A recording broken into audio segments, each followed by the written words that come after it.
Pinatawag sila Kalingap Rab sa paaralan kung saan nag-aaral si Medit. At syempre, kasama din dun si Kalingap Dan.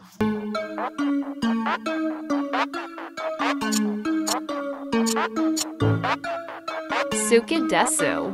Pinapunta sila Kuya Rab sa NCF o Naga College Foundation kung saan nag-aaral si Medit.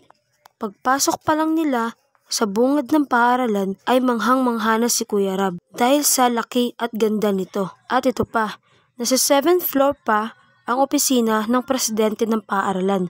Kaya naman, kinakailangan pa nilang mag-elevator.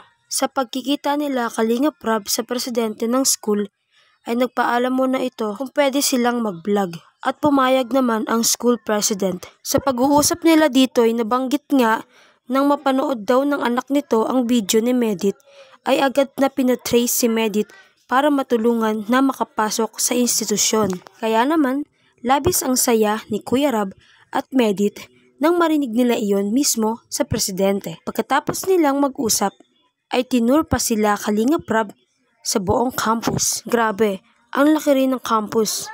Ang laki ng NCF. Ang NCF kasi ay may sarili ring room para sa mga gustong maging flight stewardess o flight attendant.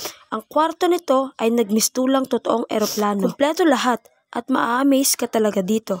Meron din silang sariling shooting range para sa mga gusto naman na mag-police.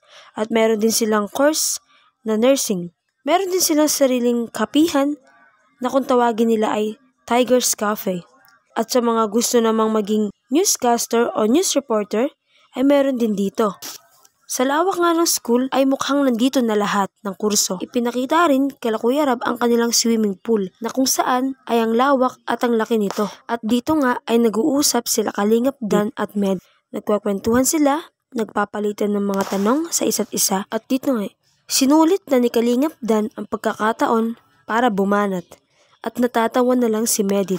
Labis ang pasasalamat ni Kuya Rab sa pagpapunta sa kanila sa school ni Medit. Isang malaking karangalan ito para sa kanya. Ang reaksyon ko sa episode na ito ay talagang pagsigadang nag-provide. Umaapaw talaga ang blessings. Katulad ng kay Medit, sila Kuya Rab ang ginamit ni God na maging daan at instrumento para makapag-aral si Medit. Kung hindi dahil sa videong iyon ay hindi agad makakapag-aral si Medit.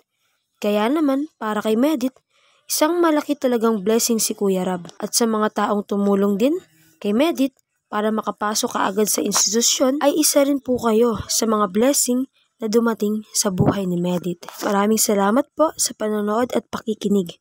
Please do not forget to like, leave a comment, share, and subscribe po sa aking munting YouTube channel. So maraming salamat po. See you on my next reaction.